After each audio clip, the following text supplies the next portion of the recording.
Mas é isso aí. David Leonardo é um dos caras mais assistidos do mundo no YouTube, né? No Instagram também.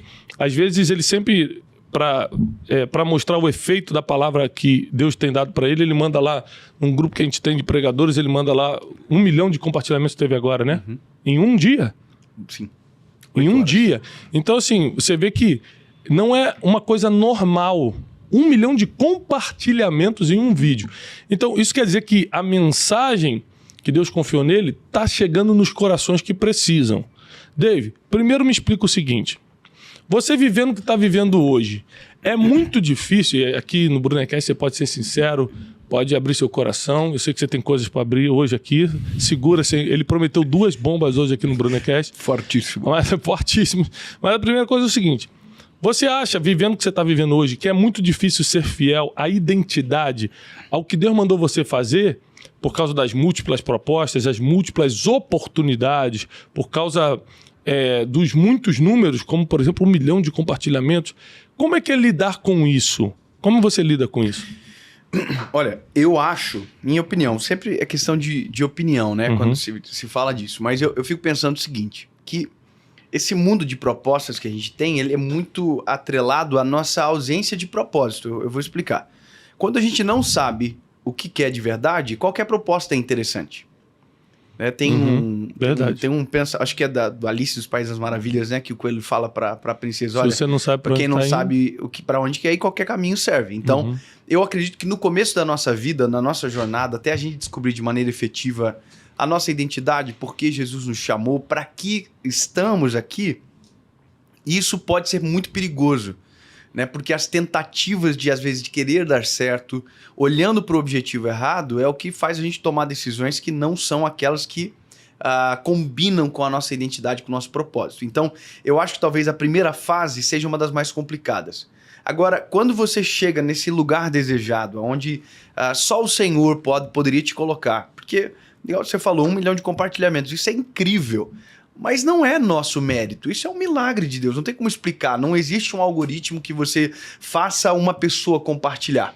Isso não existe, não é dessa maneira que funciona. Então a gente sabe que aquilo é um milagre de Deus, é algo que Deus está fazendo, o nome dele está sendo glorificado e a gente é um instrumento. Agora, aqui mora um problema, que é onde essas propostas podem confundir o nosso coração. Quando a gente pensa que o resultado que a gente tem está atrelado com a gente, exclusivamente, é onde as propostas começam a tocar o nosso coração, porque daí a gente pensa que não precisa de Deus na receita, que não é a graça do Senhor, que é a gente sozinho. Então a gente começa a pensar de uma maneira sistemática aquilo que foi gerado no milagre. Eu acho que nem precisa... pensar que é tipo a gente sozinho, não. Só de pensar, da gente achar que é Deus, metade de Deus, a gente já tá errado, já enfraquece tudo, né? Exatamente. Então, nós temos sempre que fazer a nossa parte, mas sabendo que Deus permitiu tudo, Deus colocou a mão em tudo. O apóstolo Paulo vai dizer exatamente quem somos e o que representamos. Nós somos um vaso de barro. E aí Paulo vai dizer, olha, tendo, porém, tesouro em vasos de barro, para que a glória seja dele. E em Jeremias a gente vê a natureza do vaso. O vaso quebra, o vaso dá problema. O vaso precisa de manutenção na mão do oleiro.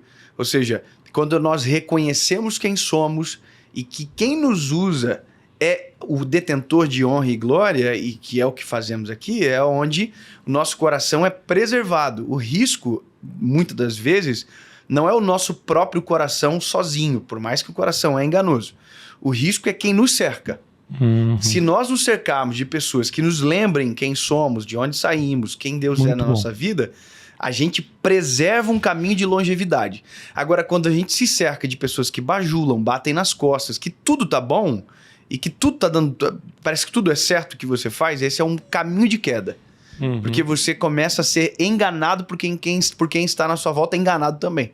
E às vezes as pessoas fazem isso só para manter as coisas como estão, porque para ela estar confortável financeiramente, estar do seu lado, e ela tem alguns benefícios contigo, então o time que está ganhando não se mexe, ela fica te bajulando para continuar aquela mesma situação, apesar dela saber que deveria te repreender naquele caso específico e tal.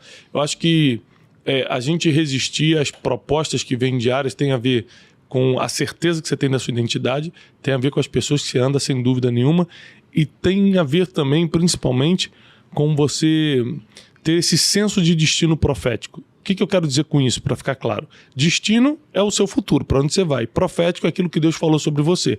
Então, aquilo que Deus falou sobre o seu futuro, eu sei para onde Deus está me apontando. Deus me aponta para um lado sempre da educação, do treinamento. Então, para mim, é muito difícil receber uma proposta que envolva esportes, por exemplo.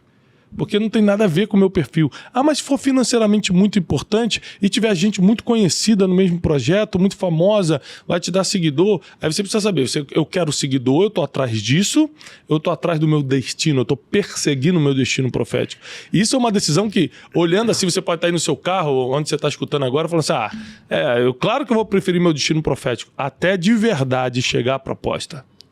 Porque quando você está só pensando na possibilidade, você sempre escolhe o mais ético, o mais bonito. Mas no dia a dia, na hora da guerra, a decisão é muito difícil. E o apóstolo Paulo diz que vai ganhar quem você alimentar mais. Carne ou espírito? Quem você alimentar mais. A vontade de Deus ou a sua vontade? Quem você alimentar mais.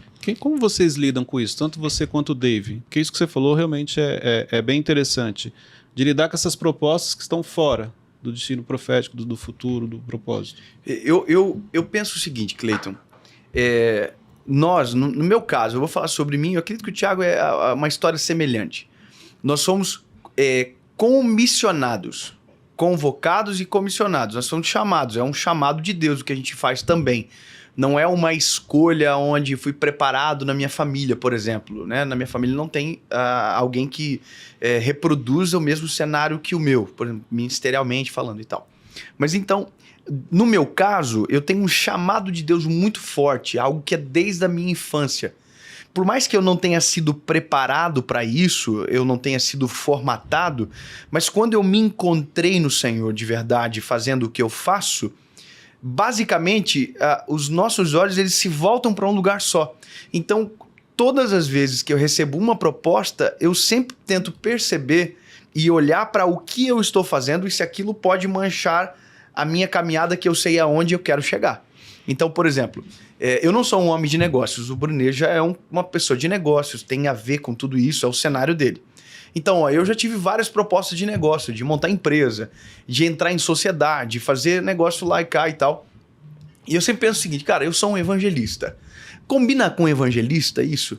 Aí eu olho para as minhas referências. Quem são as minhas referências que fizeram o que eu estou fazendo agora?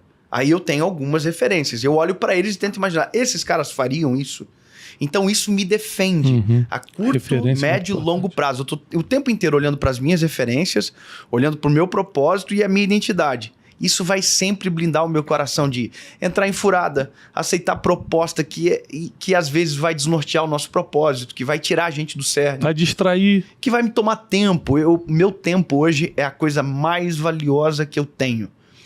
Eu estou aqui gravando um podcast. Isso aqui eu considero extremamente valioso. Por quê? Porque vai ter alguém assistindo, ouvindo, que vai ser abençoado. Essa é a minha vida, esse é o meu propósito. Entendeu? Então, se fosse qualquer outra coisa, não teria sentido. Então, eu preciso otimizar tempo, porque tenho pouco para viver. No sentido de que todos nós somos breves na Terra. Então, otimize o tempo, olhe para o propósito, olhe para as referências e blinde o coração.